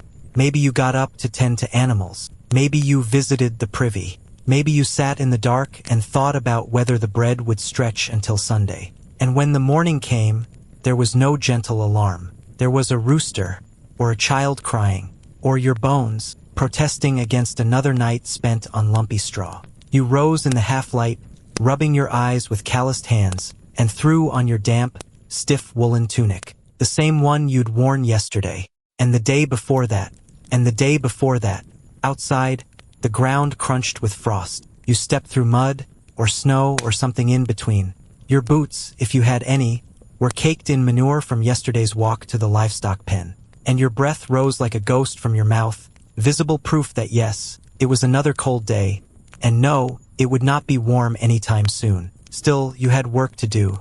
The cold didn't care about your fatigue. The sheep wouldn't feed themselves. The firewood wouldn't chop itself. The water wouldn't carry itself from the stream, frozen or not. You moved through the motions of another peasant day with the grogginess of one who had never known what it was like to be fully rested. But you survived, because survival was the point. Not comfort, not rest, just enduring another night, another frost, another dawn. There was something beautiful about that, something quietly stubborn. You did not need luxury. You needed fire. You needed hands. You needed will. And so, the medieval peasant met the cold with a snort, a cloak, and a muttered prayer. The night was long. The bed was hard. The fire was small. But they were still there in the morning, alive, which, all things considered, was rather impressive. As winter's breath grew colder and the world shrank beneath the weight of frost, the daily rhythm of medieval peasant life shifted once more. With each passing day, the sun lingered less in the sky, and the darkness stretched its arms across field and forest, village and hearth. Time slowed. The land grew silent, but people, as always, carried on because what other choice did they have? by the 16th hour of cold, the cottage was no longer a house. It was a sanctuary, a battleground, and a prison wrapped into one. Everything revolved around the hearth now. Its coals glowed like the last heartbeat of summer. Firewood was rationed with the precision of a miser counting coins. The good logs, the oak and ash, were saved for the coldest nights, while damp twigs and rushes smoked up the room with a scent best described as wet dog meets burnt shoe. Evenings were long, very long. There were no televisions, no bookshelves lined with fantasy novels, no soothing sleep podcast. Entertainment was whatever was available, a riddle, a ghost story, sometimes a lullaby that had been passed down for generations, whispered in the same cadence a mother used to hear it as a child, now murmured to her own. Children might sit in straw-filled corners, pulling lice from each other's hair while half listening to the adults drone on about how things used to be worse. Back in the plague year, someone would inevitably begin, and that was the signal for everyone to brace themselves for a tale involving boils, rats, and some distant cousin who exploded. And then there were the layers. Clothes became architecture. First the linen shift, then woolen tunics, then cloaks, then, maybe, an old curtain that once hung in a manor house before it was stolen, bartered, or simply found blowing down the road. Clothes were not washed often, because water was cold, and soap was made of lye and smelled like punishment. But layers kept body heat in, and that was the only currency that mattered. The beds, if they could be called that, were communal at best. Pile of straw, maybe a sack filled with chaff or dried bracken. Blankets were rare. For blankets, rarer. Most used anything they had, old sacks, cloaks, dried sheepskin, or even half-frozen bundles of hay tied together with hope. People slept curled tightly together. Not for romance, not for comfort, but because body heat was the only heating system they had.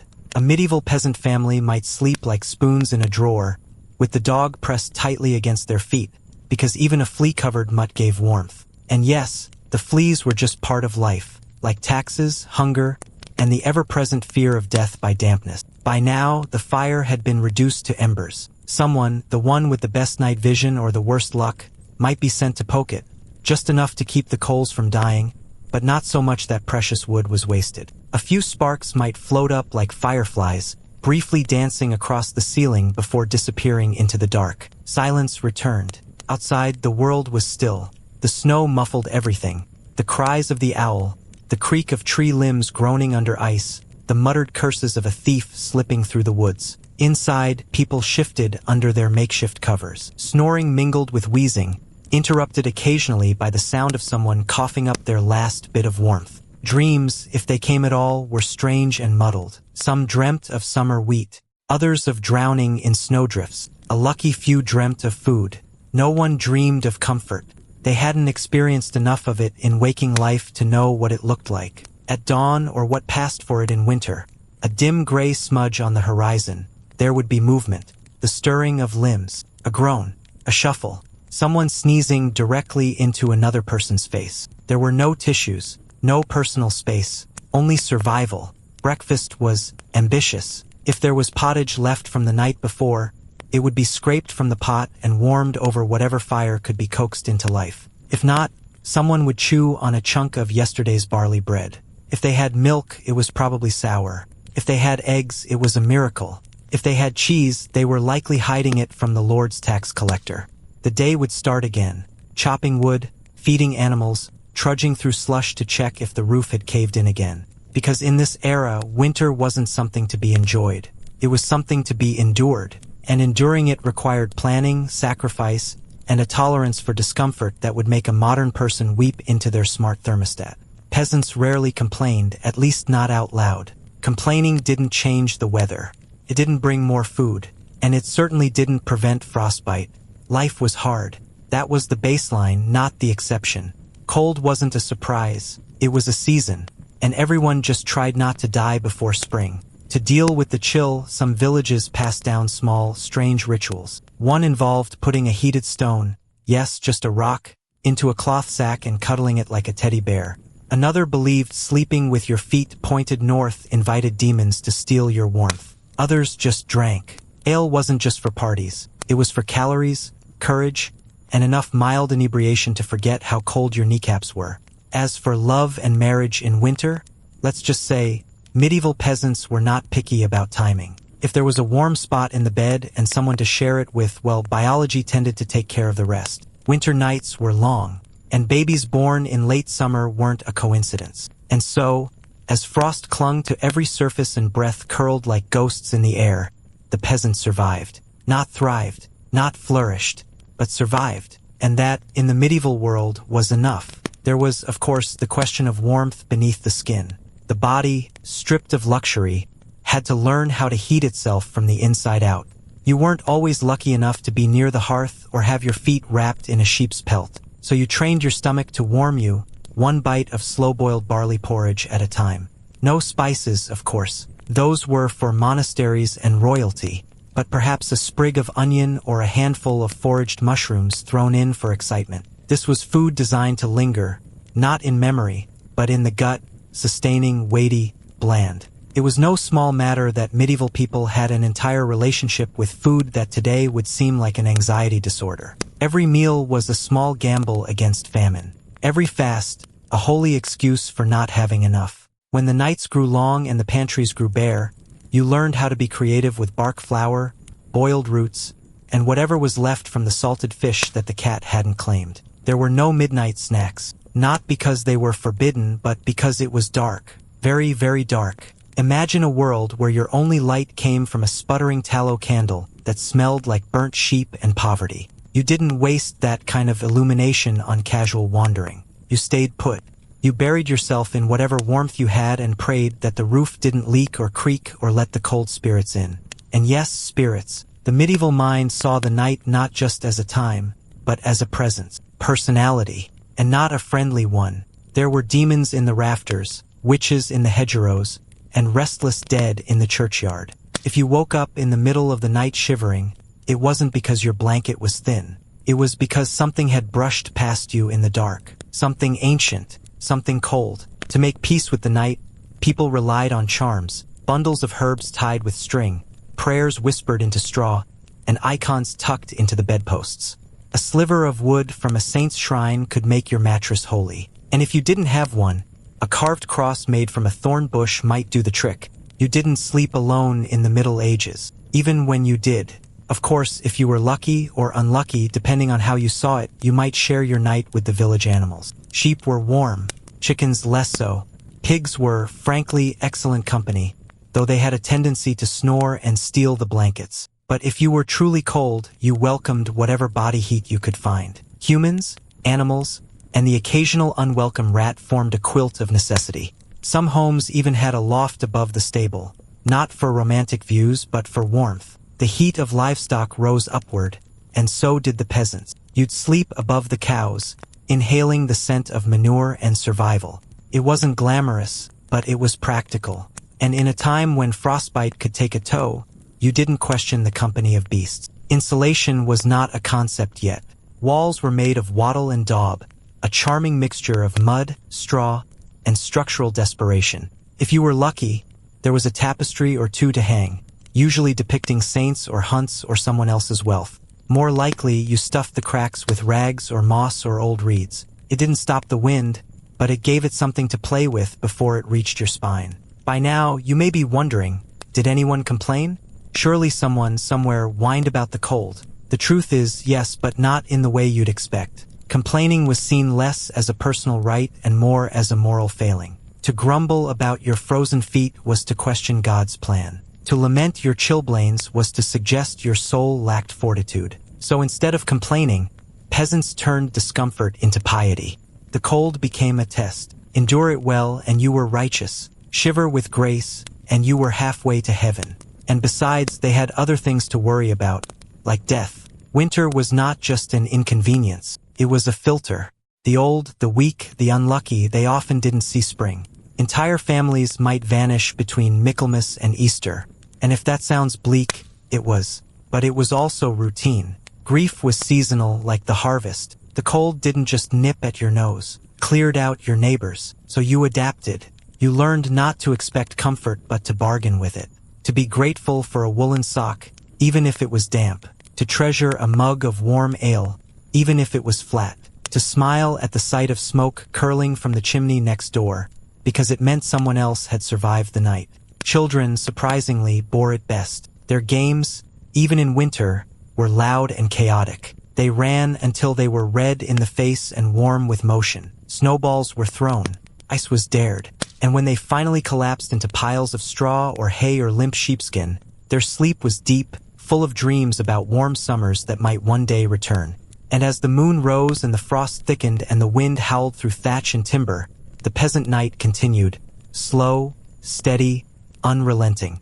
A rhythm made not of comfort, but of endurance. And through it all, wrapped in rags, surrounded by beasts, whispering prayers into darkness, the medieval villager survived. Not with style, perhaps, but with an astonishing, shivering kind of grace. As the days slogged deeper into the coldest reaches of winter, the medieval peasant kitchen transformed into something truly magical, if by magical one means barely functional and profoundly smelly. The fire smoked more than it blazed, the floor was slick with thawed snow and animal dribble, and something in the corner was definitely fermenting, possibly intentionally. But still, it was dinner time. Winter food for peasants was not about flavor. It was about survival. And so, we must speak of cabbage. Oh, cabbage, the great survivor. This leafy green, which, in truth, turned a sort of sad gray-green by February, was the reigning monarch of winter meals. Cabbage could be stored in root cellars, buried in sand, hung upside down, or fermented into sauerkraut, making it the undead vegetable of medieval Europe.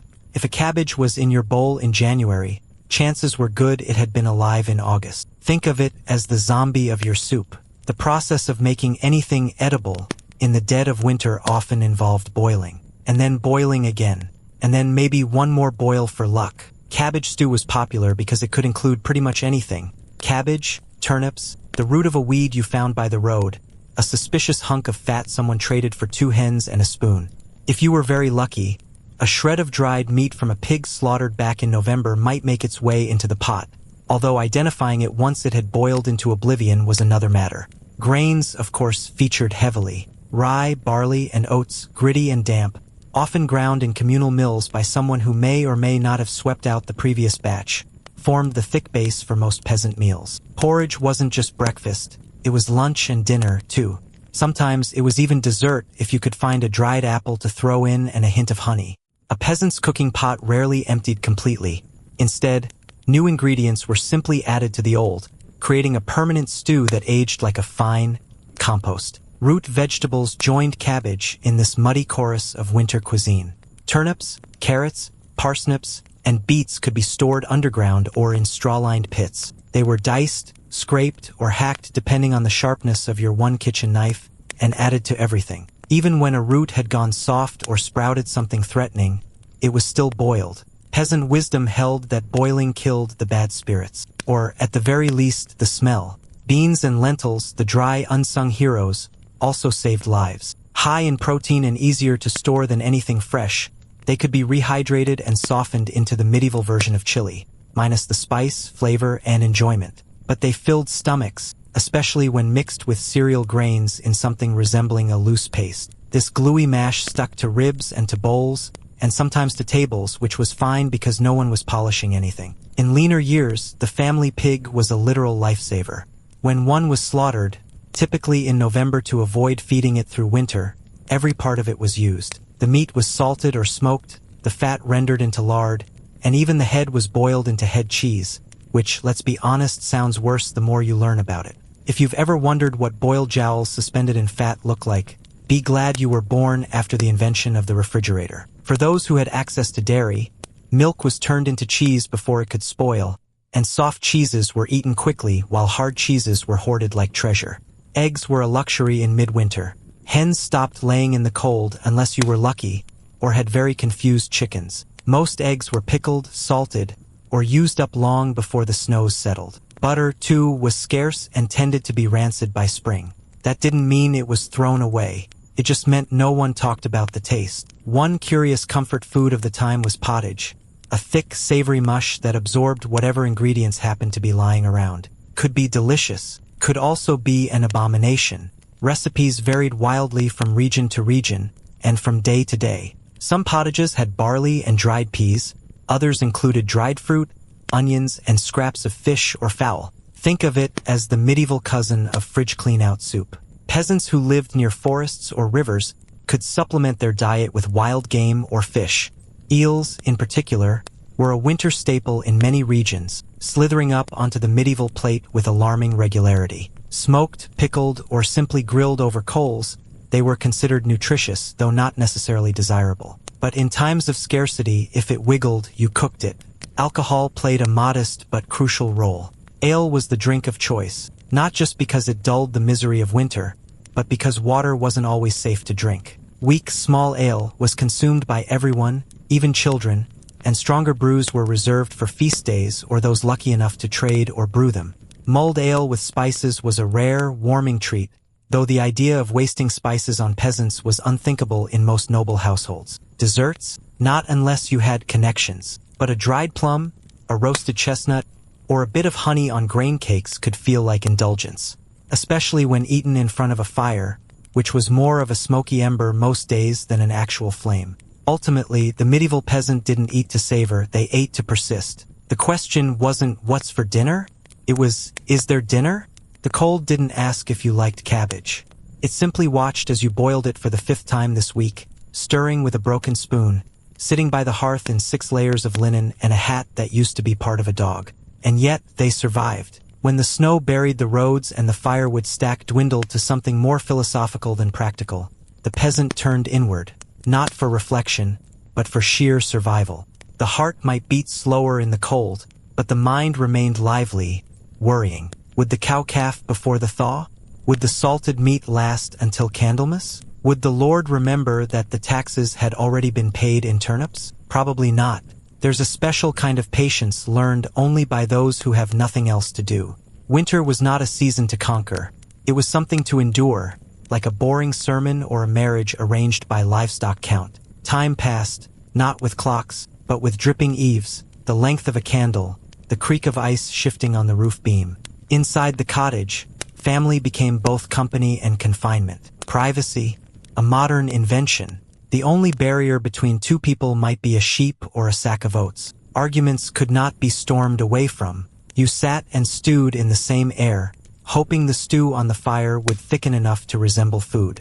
And in that same suffocating, smoky air, life went on in its quiet rituals. The mother darned wool socks by lamplight, her fingers stiff from chill. The father carved wooden pegs or sharpened tools too dull for spring. Children played games with pebbles or string, anything to keep small hands and minds from falling into the torpor of the season. Some peasants told stories, not epic tales of kings and dragons, but real legends, like the neighbor who once survived a wolf bite or the man from 2 villages over who hadn't paid tithe for a whole year.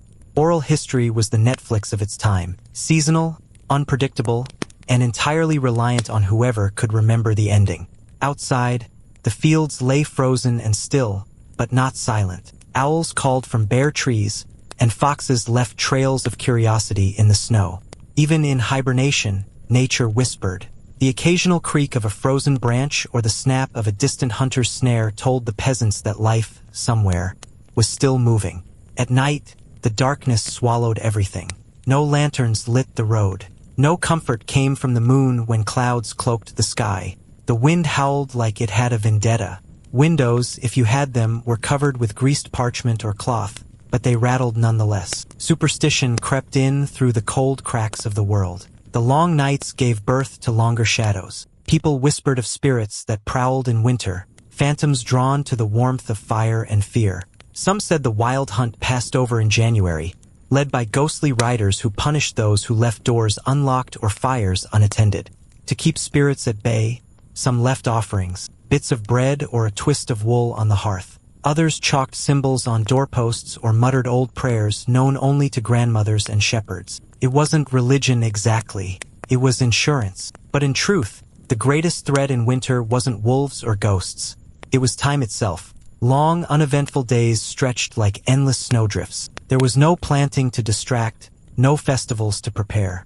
You didn't live so much as wait, for thaw, for sun, for something to do besides mend the same pair of mittens again. Yet peasants were artists of endurance. They knew how to fill the silence, how to coax a soup from scraps, how to make a game of hardship. A bit of warmed ale could become a party. A carved bone could become a toy. Even gossip, when shared slowly enough, could stretch into an evening's entertainment. You learned to listen to your own body, its sighs, its shivers, its stubbornness. You knew when your fingers were too numb to hold a spoon and when the dog needed to be let in before it froze stiff by the door. You learned how to sleep lightly so you could hear if the fire died. You learned that survival was not about grand gestures, but 1,000 tiny ones, repeated every hour until spring. Of course, not everyone made it. The cold picked favorites. The old, the very young, the unlucky. All were vulnerable to its quiet hand. But even then, death in winter was expected. Morning, too, took on a muffled tone. No grand procession, just a quick burial before the ground hardened fully, and then back to the hearth because the living still needed warmth. If you had a neighbor, you might check on them, or you might not if the snow was too deep or the cold too bitter. Kindness had to compete with frostbite. Survival wasn't always communal. Sometimes it was just individual, stubborn, slightly selfish endurance. And no one blamed you for it. Winter reshaped time. The church still rang its bells, if you lived close enough to hear them, but your world was reduced to what you could touch and heat. A bowl of porridge, a burning log, a breath that didn't fog the room. That was enough, but there was still beauty in it, too. The way the snow clung to the thatch like powdered sugar. The icicles catching morning sun in a sparkle more precious than any gemstone the nobility wore. The quiet, deep and total that made you feel alone but also safe, somehow. Like the world had paused just for you. And when the first drip of meltwater hit the window ledge, when the mud returned and the chickens strutted again, it felt like a resurrection. The dull ache of winter lifted, replaced by the frenetic, almost clumsy motion of spring. But that was later. For now, the peasant huddled closer to the fire, pulled the wool up to their chin, and listened. To the wind, to the sigh of a dreaming child, to the groan of beams under snow. The world was cold, yes, but it was still turning. And somehow, so were they. And so we reached the end of this long, slow stumble through smoke, hay, and blistered toes. Our peasant, now curled like a root vegetable in the straw pile, dreams his final winter dream. The cold does not end with a bang, but a slow melt, a drip from the thatch, a thawed pail, a softened patch of ground where once was frost like iron. The first light of spring arrives not with trumpets but with mud. Medieval spring was less a joyful rebirth and more a damp, shivering shrug of the shoulders. The snow retreats just enough to reveal everything it has hidden. The bones of beasts, the broken tools, the chamber pot dumped too close to the well. The smell returns, and not in a good way. And what do the peasants do? They rise, brush the lice from their scalp, the mold from their boots, and they sow. With frost still biting their fingertips, they press seeds into thawing earth, praying the harvest will be better this year. It rarely is, but this too is survival. Spring isn't a warm hug. It's wet, gray, reluctant. The firewood is gone, and the few remaining dry twigs have been bartered for half a hen's egg and a promise of bread. The animals begin to calve, which means more mouths to feed, more things to keep alive with nothing. But the peasant doesn't complain. Not because he is noble or stoic, but because he's tired. Tired of being cold. Tired of being hungry. Tired of speaking to people who are also tired of everything. His world is smaller than ours and yet heavier. Time is a loop of seasons. Cold, mud, heat, blisters, cold again. One good harvest might buy a new pair of shoes. One bad harvest might mean wrapping his child in sackcloth and calling it a coat. And yet, within all this, the peasant smiles. Not because he is happy, but because it's finally not snowing. And because someone baked a loaf of bread that didn't fall flat. And because, once in a while, when the wind is still and the animals are quiet and the wife isn't yelling, you can hear the night birds call like they used to before the frost. The cold is not over. It never is. It simply waits, just beyond the edge of warmth, sharpening its teeth on the bones of spring lambs and polishing the ice once more. But for now, there is sun or something that looks like it. There is work to do. There is mud to trudge through, fields to sow, roofs to patch, and gruel to thin. And so they carry on, those weary medieval souls, through slush and soot, with cracked hands and soft prayers mumbled through chattering teeth. Because in the end, survival isn't glorious. It's just persistent. And you, dear listener, you have survived too through the soot, the hay, the frozen feet, the chamber pots, and the fake fasting fish. So if you're still awake, congratulations. You just made it through the peasant's winter. But if you're asleep, and oh, I hope you are, then rest easy. The fire is low, the shutters are rattling gently, and your place in the straw is still warm. Good night, traveler. Let the cold stay outside where it belongs. And may your dreams be lice-free, at least for tonight.